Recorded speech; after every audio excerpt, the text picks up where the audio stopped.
Ebi bigambirwe Joshua Mutambi ori commissioner on industry and cooperatives obwabirari ha mukoro gwo kujwe kabeji gana mushanju abahereze mishomo etari emwe nemwe ahari Makerere Institute of Commerce and Vocational Studies eri kushanga umusero ya Masya Town Council ya Kizinda Kigoma Town Council district ya Bushenyi. Mube patient challenge itwine obwiro technology moves or advances so fast, and sometimes our youth also would want to run so fast, but we have to go in phases, in steps.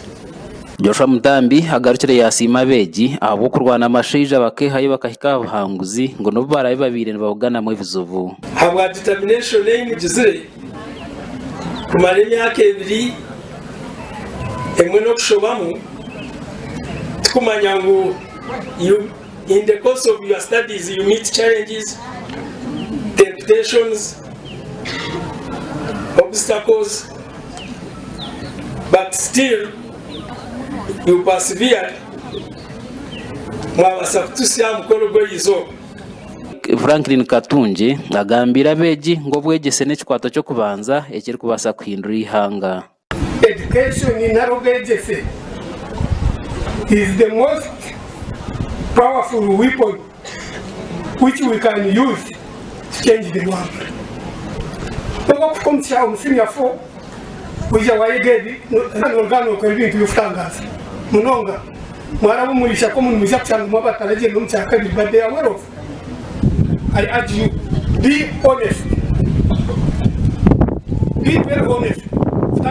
Omuringo ngo gumwe atayire Robert or RDC wa Bushenyi ashoborira beji ngo washome byo mukono no botakora rosi. Kushoma vocational studies nyenda kuba mayisa mutari yorosi. So nyenda sima bazira abo kujya ngwimwe ecyo cyitwa mugakireba kare abana baheze myakenga tebiri emyaka ebiri.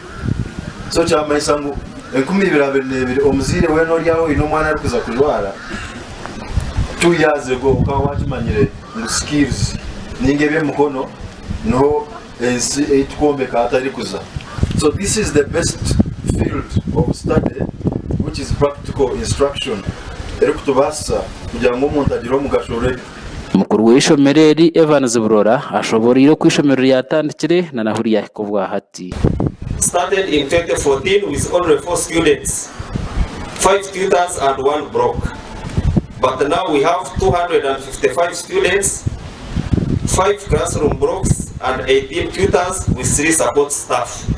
Ogu hayongere yashobora ahabzubu ebyamashomero gatari ga government garikorabamo omurugendo rw'ebyo bwegese. As private institutions like this one, we have a challenge of meeting all the costs like salaries, accommodation and meals for students to mention. We have met the government to have public-private partnership in meeting the same. If we are considered as social service providers and set a budget for that. Amombeji abaherize emishomo yaba hari Makerere Institute abutugambirho nabo batorekere barabiremu hamwe n'amashemerwa gubine. Kanya n'amashemererwa minji shanga ngo nanye nahika hizoberi kandi ukamwandinda abamwe no shanga kuba kuzagura jowetinga kanca kare ukoza bamwe barwara bamwe batungaza accidents abamwe batunge bisubutari na kumwe abamwe bapfa konganya n'isima rwanda shanga yansya ahizoba nkeri kandi ukamwe amakuru aga gashakuri via na Sasra wa Sky TV ya Genshonga umurubushenyi.